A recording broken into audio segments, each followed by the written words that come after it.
Bonjour et bienvenue sur la chaîne. Je profite d'une journée d'automne pour vous parler d'un projet qui me tient à cœur depuis longtemps. On me demande régulièrement si j'organise des sorties en montagne et ça c'est une expérience que j'ai vraiment envie de proposer. J'ai envie de parler de randonnée légère avec vous pendant une rando. J'ai envie de vous faire découvrir de magnifiques paysages. Alors j'en ai discuté avec Thomas. Thomas il est accompagnateur en montagne, il est adepte de la randonnée légère. On a fait la traversée des Alpes de Saint-Gingolph à Nice au même moment, ça c'était l'été 2020. On s'est croisés sur une étape, enfin je dis croisé mais il m'a surtout doublé parce qu'il a mis moins de 10 jours pour faire cette traversée. Alors on va arrondir, ça fait du 60 km par jour à pied, oui. Alors je vous épargne le dénivelé moyen journalier, mais c'est un truc assez impressionnant, c'est même difficile à se représenter je trouve. En tout cas il a adoré chaque moment puisque c'était ce qu'il avait envie de faire. Et vous le savez, en montagne chacun randonne à sa manière, chacun vient chercher ce qui lui est personnel. Et oui, selon son envie, son humeur ou ses objectifs, on peut prendre autant de plaisir et profiter autant des paysages en faisant 60 km par jour qu'en faisant 10. Et c'est là toute la beauté et la liberté de la randonnée. Alors la bonne nouvelle, c'est que ce projet de vous accompagner en rando, eh bien il se concrétise. Avec Thomas, on vous propose une journée dans les plus beaux paysages. On a choisi 2 dates, le 28 octobre à Annecy et le 7 novembre à Chambéry. Vous avez toutes les infos pour vous inscrire dans la description de la vidéo. Donc une journée de rando pour se réunir. On discutera sur le thème de la rando légère pour répondre à toutes vos questions sur le matériel, les astuces, le bivouac, la nourriture, car Thomas est également un très bon cuisinier en rando, mais aussi toutes vos questions sur l'entraînement. Et là encore, Thomas il connaît bien le sujet. Ça sera aussi l'occasion de faire un atelier découverte de matériel léger pour vous donner l'opportunité de voir en vrai du matériel qu'on ne trouve pas en magasin de sport, comme une Lanshan 1 ou 2 Pro. Ah non, ça c'est une cabane, mais c'est chouette aussi. Ou alors le fameux réchaud BRS 3000T en titane qui pèse 25 grammes seulement, et bien d'autres objets. D'ailleurs, on pourra faire un sondage avant la sortie pour que vous puissiez choisir ce que vous préférez voir ce jour-là. Et en parlant de matériel, je porterai aussi les vêtements Revolution Race là que je porte. Je vous en parlais dans une vidéo au mois d'août.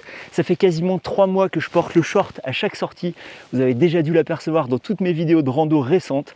Alors avec le recul, il me convient toujours parfaitement puisque vous le savez peut-être, mais je filme les randonnées avec mon smartphone.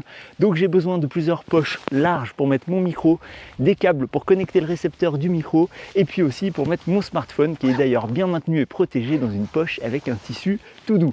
De cette manière, j'ai tout à portée de main pour filmer et c'est super pratique pour moi. Ça fait 3 mois que je porte ce short en rando, il est toujours comme neuf, le tissu est bien épais au niveau des renforts, mais il est bien élastique ailleurs pour marcher sans être gêné. Il pèse 330 grammes, alors oui, c'est un petit peu plus que le short que je portais avant, mais je le trouve aussi bien plus adapté pour mon usage.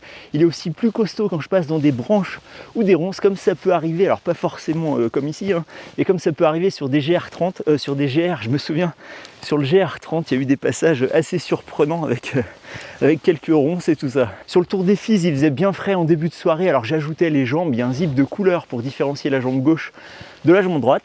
Et une fois transformé en pantalon, on sent bien l'apport de chaleur. Habituellement, je suis en short, je m'abrite dans la tente si j'ai froid le soir. Mais ici, on était fin septembre, en altitude, on sentait déjà le froid à 17 h. Et comme la réglementation de la réserve naturelle autorise l'installation d'une tente à partir de 19 h, eh ben, il fallait attendre un petit peu, donc le pantalon était le bienvenu. Et oui, si vous vous posez la question, il y a des gardes qui veillent aux règles et qui sont disponibles pour discuter de la nature. Il y en a un qui est venu nous voir pour s'assurer qu'on savait bien qu'il fallait attendre 19 h pour mettre la tente. Enfin bref, en mode pantalon, il est aussi super confortable. On ne sent pas le zip, il y a du tissu pour isoler, donc j'en suis pleinement satisfait.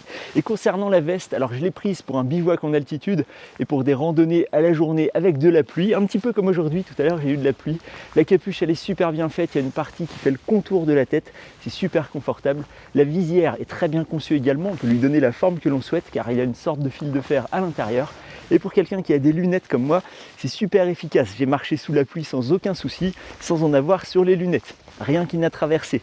Les coutures sont étanches à l'intérieur et si on transpire, selon l'activité, on peut ouvrir les aérations zippées sous les bras. Il y a un cordon de serrage au bas de la veste. Ici, on peut serrer les manches à l'avant, au poignet. Donc c'est très technique, mais elle n'est pas ultra light. Je l'ai pesée à 660 grammes, donc je ne la prends pas pour des randos itinérantes.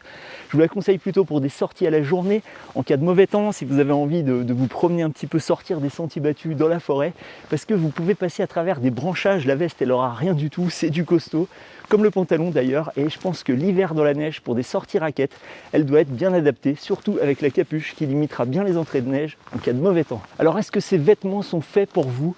Alors je dirais oui si vous cherchez des vêtements bien conçus, polyvalents, technique et très solide, tout en sachant que ces avantages ne sont pas compatibles avec un poids ultra light. Mais bon, personnellement, à 330 grammes le short, je sais qu'il fera toujours partie de mes futures randonnées. Je vous mets les références du pantalon et de la veste dans la description. Et à l'occasion de la sortie de cette vidéo, je vous fais profiter d'un code de 15% de remise, valable à partir d'aujourd'hui et jusqu'au 12 octobre. D'ailleurs, à ce propos, sachez que je n'ai pas d'affiliation avec Revolution Race si vous utilisez ce code. Allez, je continue ma sortie automnale, on va voir si les feuilles commencent à changer de couleur. En tout cas, c'est super agréable, une petite promenade comme ça dans la nature. Et du coup, en parlant de promenade, pensez à vous inscrire à nos sorties rando. Donc je vous rappelle les deux dates, le 28 octobre et le 7 novembre. Tout ça, c'est dans la description. Je suis un petit peu essoufflé là quand même à monter en même temps.